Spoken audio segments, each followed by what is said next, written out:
Hi, today we are going to talk about checking your rough draft. This is basic writing in the body of your paper, and not checking your parenthetical citations or checking your works cited. We do have other screencasts and slideshows for those purposes, but today we're going to be talking about information within the body of your paper and your actual writing.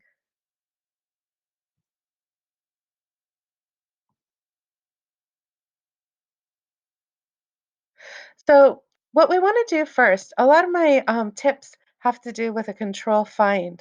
So, the first thing you might want to do is do a control find, which is your control key and the F button, and up comes a search box. In that search box, you can type in an apostrophe. The apostrophe is right next to the enter key and below the quotation mark, and you can type that in. And what this will do will locate all apostrophes within your paper. So, this will help you find any contractions that you might have accidentally used. I edit a lot of papers and I notice a lot of students are still using contractions in formal writing. An example would be the word don't. Don't should be broken up in formal writing into the words do not. So if you have any contractions that you can find within your writing, pause this screencast to break them apart into two words. It might be useful to you to have another tab opened with a list of contractions that shows you how to break them apart. And I do have a hyperlink here if you want to hyperlink in, if you are in the slideshow version, which should have been made available to you, um, that you can utilize. The next thing we're going to do is we're going to look for all direct quotations. So in your control find feature, you just use a quotation mark this time. Any that you find are most likely to surround direct quotes or be found within parenthetical citations since that is the proper way to cite article titles. So you will mostly be finding any quotation marks with those two pieces. You may find it within phrases that you've used, and that's okay, but we're going to only look at the direct quotes that we find with these quotation marks. The first thing I want you to consider is within your direct quote, did you really need the entire quote? Does the full quotation support your thesis statement? Or is some information unnecessary? Can you actually omit a piece of the quote to make your paper actually more powerfully concise? So if you say yes to this, then you need to follow the proper rules for omitting a portion of a direct quote. And again, I have that linked here. So if you use the slideshow version of this and have that open on a separate tab, it can link you to an article that will show you. Also, a general Google search will do that too. If you type in MLA omitting quote portion. The next thing we want to look for also relates to direct quotes. We're going to actually live in this direct quotation land for a while. So, the second thing we want to look for is the length of the direct quote. If your direct quote is 4 lines of text or less, it can be included within your paper within the regular body paragraph. However, if it's 5 lines or more, you need to actually reformat that into block quotation format. So what you would be doing is indenting throughout the quote, and actually even the period gets changed. The period goes at the end of the quote, and then when you cite the source parenthetically at the end of the quote, the period does not go outside of that. So that actually changes up when you do block quotation, and that is proper MLA formatting. I'm not sure why they make it changed, but they do. So be careful to follow those guidelines.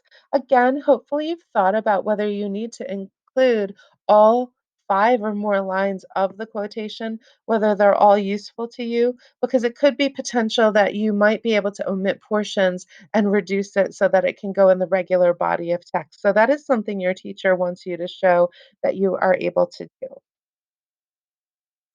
The next thing we're going to look for is that whether that direct quote is immediately followed by a citation. Because every time you have a direct quote, word for word, within those quotation marks, you do need to cite it right there and then. So if you don't have a citation directly following your direct quote and you have it a little later on in the paragraph, or maybe you just haven't even done it, you want to make a comment to yourself on your document to remember to cite that information right there. Finally, for direct quotes, you want to make sure that no punctuation ends the direct quote. So, what you want to do is at the end of your word for word quoted material, there should be no period within the quotation marks. That period gets bumped out to outside of the parenthetical citation because it's still part of the same sentence. There is an exception for this, and that is if there's a question mark or an exclamation point within the direct quote, then you do continue to keep that punctuation in there. So the end of the sentence might have an exclamation point or question mark, and then you have a parenthetical, and then there's a period outside of that parenthetical. So that is an exception, and that is the proper format.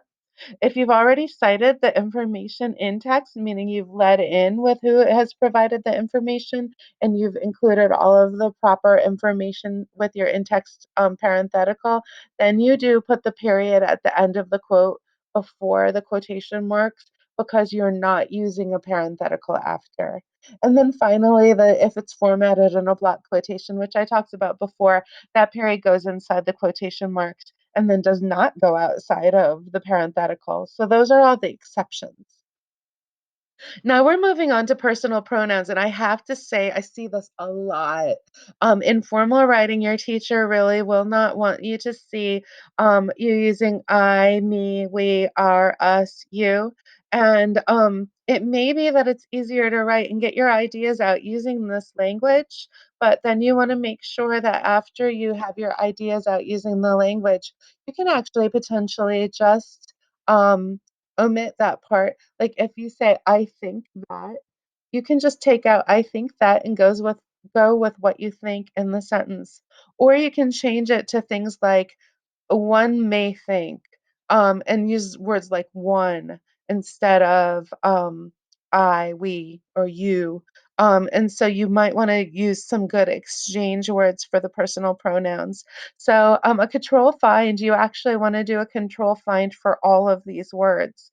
So this might take you a little bit, but do a control find for I, a control find for me, we, are, us, and you, and just ensure that you don't have any personal pronouns in your writing and either remove them completely or exchange them for non-personal words. Now, there's something called lists. You might not think you have a list in your paper when actually you do. A list would be like if you have stated examples of something. My example that I like to use is PTSD. There are many symptoms of PTSD, and you could list all of those symptoms in your paper. However, if you list every single symptom of PTSD in your paper, that is going to overtake your paper. It's going to be too long. And so you might have listed examples of something, you might have listed stages of something, you might have listed various things in your paper where you say first it's this, second it's this, third it's this. So that what we want you to do is consider, have you included a list? If so, have you used transition words like first, finally, or next? And that's actually how you can use control find to find your list, is you can control find for the words first, finally, next, or other similar transition words. So I want you to find any list that you have and ensure that you, first of all, your transition words are consistent and that your list is written in sentence format right within the body of your paper, and that you have not used bullet points or numerals to format your list. Of course, the exception to this is if you were doing technical writing. You could also ask your teacher if they would make an exception to it, but it's likely they'll say no, and you really should learn how to incorporate a list into regular writing for a formal research paper. The next thing I want you to do with your list is make sure that it's not overwhelming your paper. My example with PTSD, does it take over your paper? Is it making your paper a whole page long of this content? So you really should skim down your list to maybe talk about like 3 or 4 examples. So maybe it's the most popular examples, maybe it's the most common or most interesting. You should really pick only a few to give as examples. There are exceptions. So my example of an exception would be if you're discussing the stages of grief. Um, so each stage is important, and so none of them really can be eliminated. So that is the exception for skimming down a list. Numbers and percentages. Okay, so the rule here with numbers is that if it can be written out in words using one word or two words, go ahead and write it out. If you cannot write it in one or two words or fewer, well, I guess not fewer because that would be zero, but if it has to be represented in three or more words, then you use the numeric form. Now, if you have a whole sentence with a whole bunch of numbers in it, you also just use the numeric form. Even if some of them can be written in one or two words, you just keep it consistent with numeric form if you have a very number heavy sentence. The other thing you can do is do a control find for percentage, either using the word percent or the symbol percent. I'd maybe search for both. And you want to make sure that any time that you have used percent, if you have written out the number, then you write out the word percent. If you have the numeric number, then you should have the symbol for percent. So that's that rule. There are always like some exceptions with numbers, especially, how do you format dates? How do you format times? And sometimes you might want to Google some of these answers just to ensure that you're doing it properly because I can't anticipate every single way you might use them. So a good Google search always helps. In-text citations. So now we're going to look at all of your in-text citations that you have used. So an in-text is when you lead in your sentence with the person who gave you the information. So what you want to do is you want to do a control find for the word according, and then later a control find for the word stated. Those are the most typical language used for in-text citations. So here we have, as stated by Frank Bruni. That's an in-text citation. And then the person goes on to say what Bruni stated. So Frank Bruni, his position is not identified as stated by Frank Bruni, who is the blah, blah, blah at whatever, or who authored this famous study or whatever.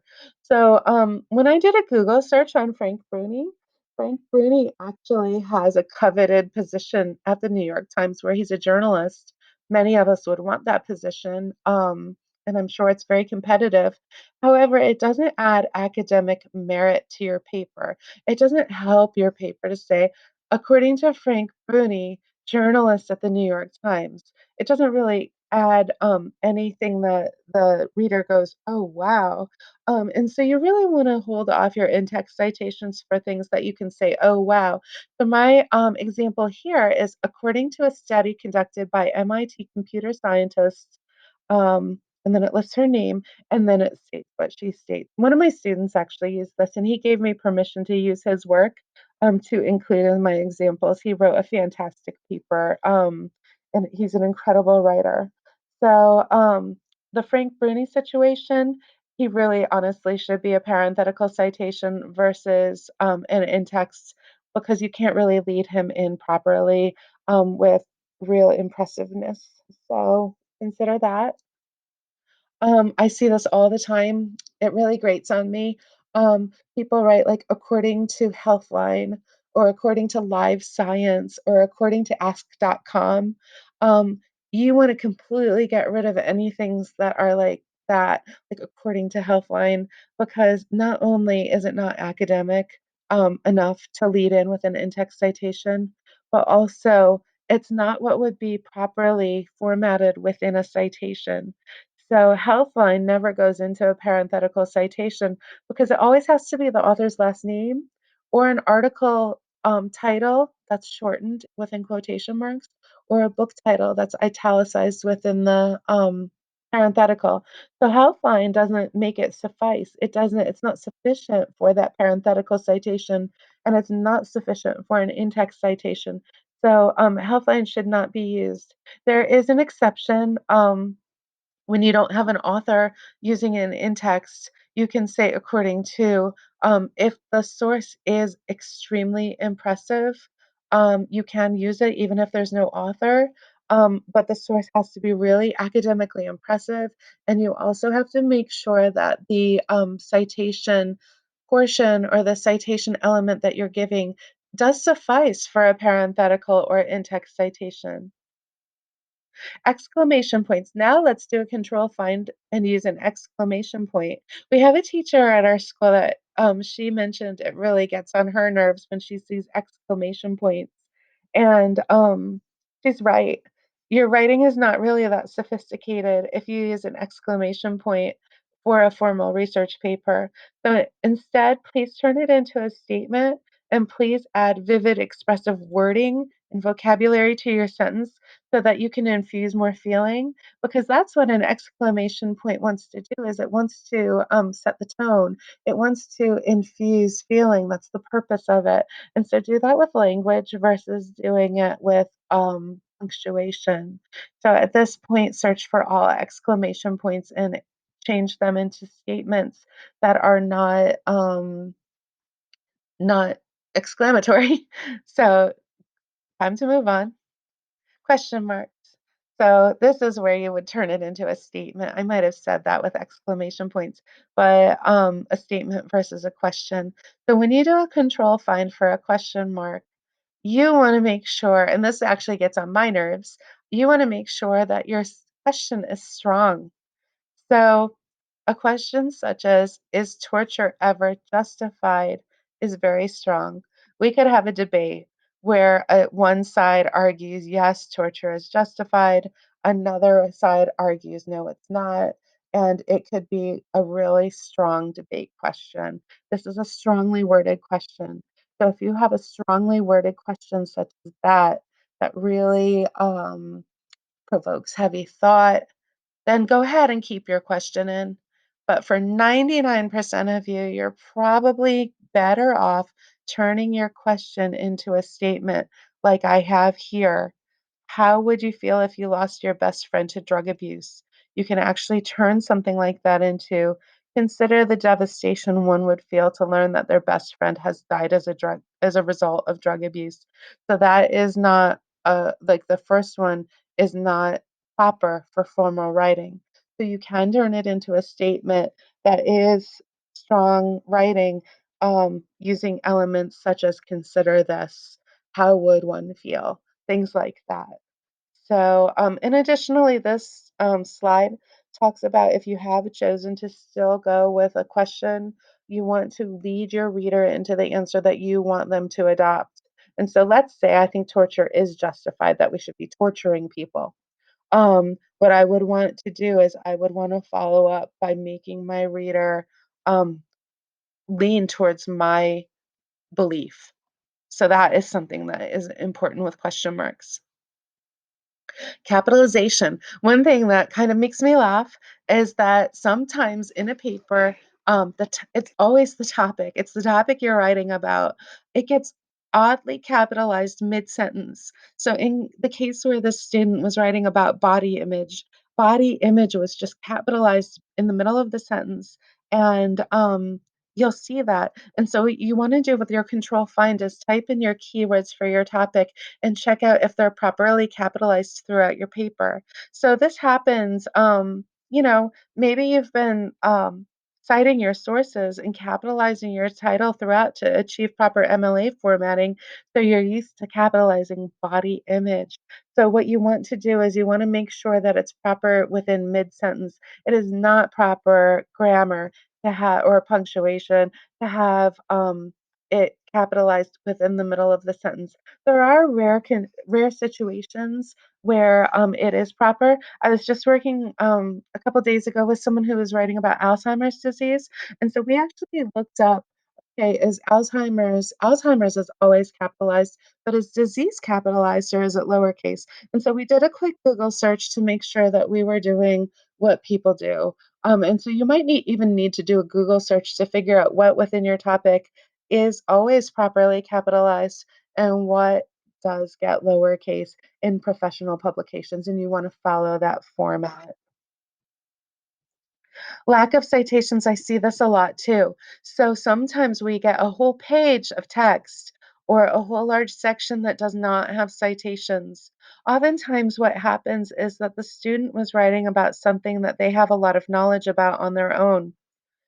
So if you're like that and you've written about information, we just had somebody do it. She had fire department training, and so she was writing all of information about how it is to receive fire training. I don't know that because I've never gone through fire department training, and so she didn't realize that this is not common knowledge. So what you can do is you can say, "Oh, wow, when the person trained me, I can actually cite my trainer as an interview and go back to that date and state that it was an interview." Because it was maybe an informal interview, it wasn't formally produced, but it was still that person conveying information. The same with a class lecture from a teacher. If you're including information into your writing, and you're doing a lot of what you already know, it's probable that it is not common knowledge. And a good formal research paper also does not witness a whole body of text, like a whole page or a really long paragraph that has no citations at all. Another thing that I haven't mentioned in this slideshow or screencast is that we have one teacher who really minds if there's only one source for the body of each paragraph. She's a gifted teacher and she really likes to see that there's a synthesis of varied sources that provide information on the same concept that you're talking about within the focus of that paragraph. And so you really want to shoot for not only having citations in every paragraph, but you want to have multiple citations from multiple sources within a paragraph. So that is something to also keep in mind. Weak words are something that we see a lot. You start talking as if you would converse with a friend. So you use the word like thing or lots or kind. This is number one hard to find with a control find. You can control find for some of the words that I suggest here. But also, you might need to really skim through your paper and say, how is this worded? Is this worded like I'm talking to my friend? Or is this worded like I would read in an article? And you can really do some word swapping with some more sophisticated words anywhere that you can within your paper, and that will improve your paper also. Acronyms. Acronyms are, the letters at the beginning of, often like someone's name, organization's name, etc. And so NASA is an acronym. I actually can't tell you what NASA stands for.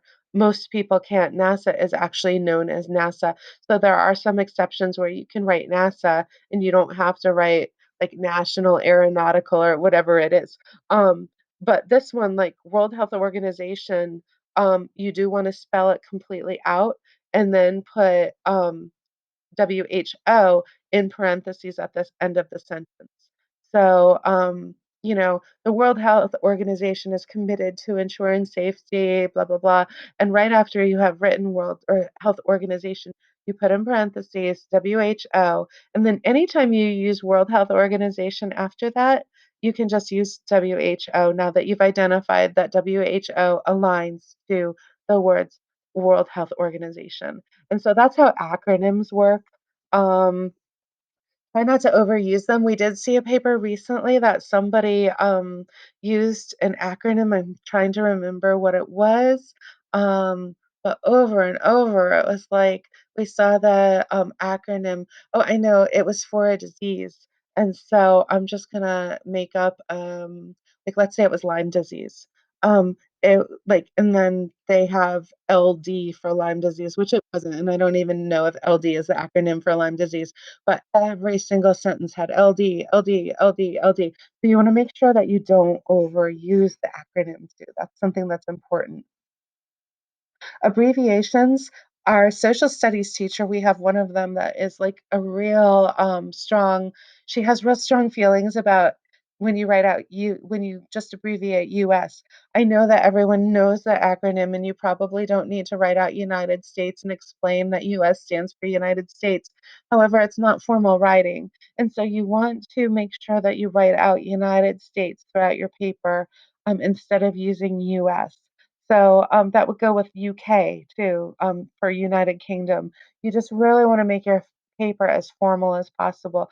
So don't, abbreviate US, fully write it out. So you might wanna do a control find if you feel like you have written US in your paper for either US with the little periods or US without the periods and kinda clean that up. Um, okay, so I've gone through a lot of editing. You can edit and edit and edit and edit and typically find some more, even to the point where your eyes get used to seeing the same text and you're almost not as functional editing anymore because you've seen it so often that you can't really be as effective. So at that point, it's especially important to send it out to other people. So you could send it to your librarian, you could send it to a teacher, you could send it to friends. Make sure you give them ample time and tell them what deadline you need it by, and make sure that you ask if they have the time to do it. Like, "Excuse me, Mrs. Blank, do you have time to edit my paper? If the due date is by this, could you get it back to me by that date?" Just really try to give them ample time. Sometimes I rush to edit for kids, and when I rush because they haven't given me enough time or maybe I'm busy that day, my editing is definitely more of a poor quality. Like, I have been able to give them a few examples to take it to the next level, but I could have done maybe much better had I been given ample time. So don't forget we have scripts and screencasts for checking your parenthetical citations and works cited. And that is it. I know it took a while, but your paper's cleaned up now. And so now you're hopefully getting a higher grade. It may not be perfect, but again, the more people look through it, the more people that look through it, the more you look through it, the better it gets. And that's it. So if you have any questions, you can email me. And this beautiful slideshow was offered by Slides Carnival. I have to say, I like Slides Carnival because of the fact that they allow me to upload it on like SlideShare. You can upload it to an outside database. It's perfectly free. And they just like that you include the credit slide. I think they ask you to do it, but it is like Slides Carnival is, in my opinion, my favorite Google Slide template where you can go out there and get some pretty slides. So there's a little promo for Slides Carnival, which I am not paid by them at all. They don't know me. I really don't know them. But anyway, good luck cleaning up your paper. And You can do this. Thanks. Bye.